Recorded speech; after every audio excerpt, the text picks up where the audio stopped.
Poly Remove is very self-explanatory and straightforward. It will allow you to make a selection first and then cut out a particular area.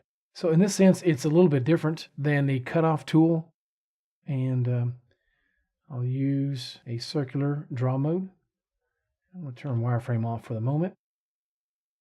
I'll check ignore back faces.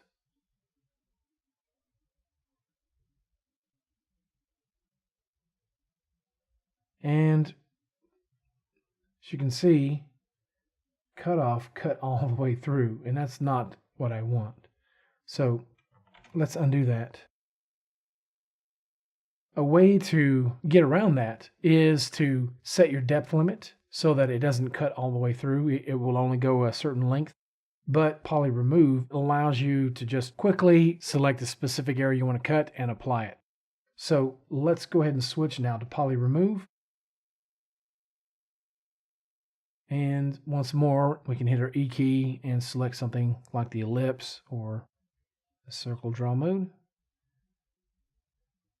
And it's just going to make a selection. Now we can decide what to do with the selection. We can cut the area out exactly. But before I do that, I want to zoom in. And we will examine the mesh. You have an option here called Remesh Cut Area. So I'm going to click that. It will tell you in the tooltip that it's better to turn off Cut Area Exactly. So watch what happens when I hit apply.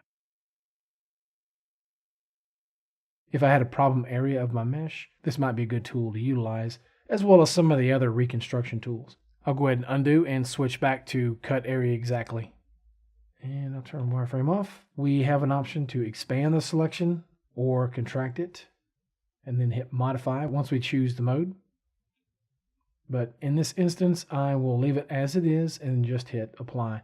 Also, if you make a selection, you can hit clear selection here or Control D, which is a universal deselection keyboard combination in 3D Coat. So let's go ahead and hit apply now. And it's pretty straightforward.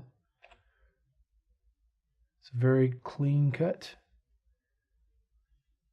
And it did it just to the selected area. So that's a very quick look at using the Poly Remove tool in 3D Coat. Thank you for watching. We'll see you next time.